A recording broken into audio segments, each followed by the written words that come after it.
Underwater Realm is arguably the most ambitious independent film project ever attempted. The best-known film directors will admit that filming a movie, even a short film, presents a whole series of challenges. And when that story is set underwater, it's even more complicated. So when a team of volunteers needed to recreate the lost city of Atlantis for not one, but 5 short films, where would they start? It's the dream of Torquay filmmaker David M. Reynolds, who, along with his team of talented disciples from Realm Pictures, has already made waves on the independent circuit with Zomblies, which won 3 prizes at the 2011 London Independent Film Festival. Zomblies was followed by a competition-winning short about the process of making films, which opened at the prestigious Raindance Film Festival last year. Raindance is supporting the Underwater Realm project because it is an exciting, bold, innovative project combining new technology and brilliant ideas with some deeply passionate personal filmmakers, and it's what Raindance is all about. Guys, hey, it's 1 a.m. It's now, I guess, technically the 2nd of January, and 1 hour ago our Kickstarter project finished. We were aiming for $60,000, which a lot of people didn't think was possible. Somehow, thanks to all of you, thanks to the caliber of the project and the people working on it, we smashed that $60,000 target. We're going to produce 5 amazing underwater films. We're going to screen them all over the world, and it's all thanks to you. So from the bottom of my heart, thank you. Thank you all.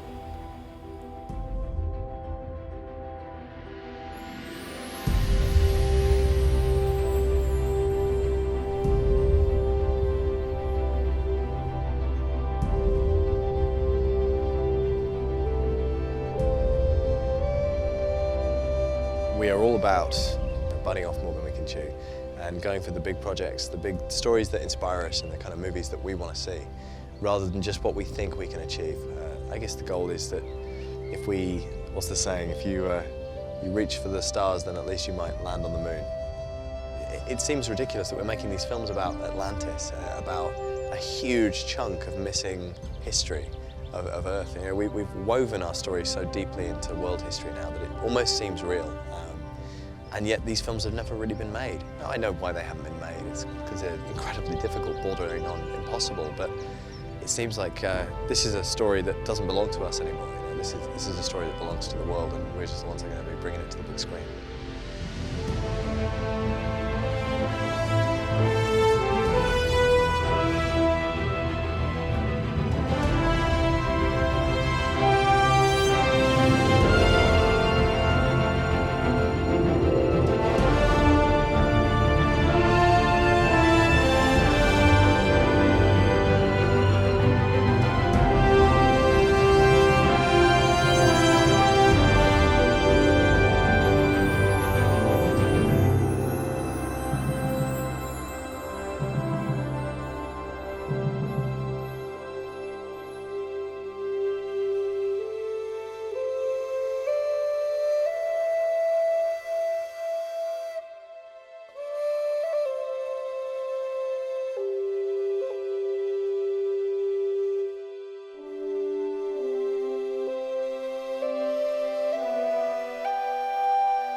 For the resources and the time and the skill and the effort that we've put into just learning how to light and move the camera around underwater, we could have done that on land. We could have made 10 films on land by now, and we could have made some amazing films on land, but we haven't. We've decided that we're going to reinvent and do something more difficult than everybody else. So the biggest responsibility is the people who are kind of in it for life, you know, like the people that volunteer years and years of their lives to come and help you with your idea.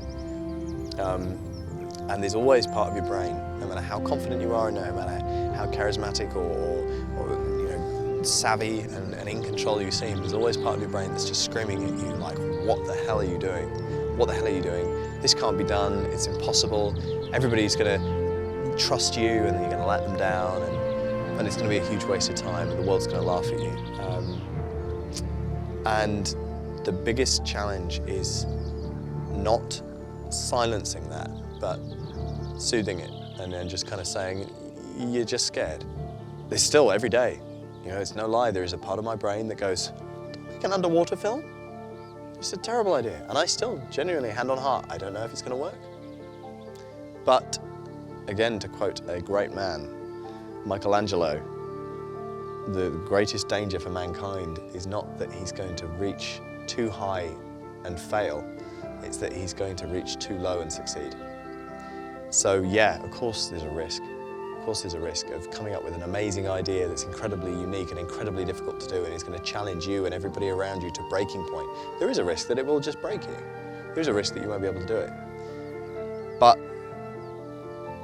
you find me a good story that doesn't involve risk, there isn't such a thing.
It's all about finding the right people.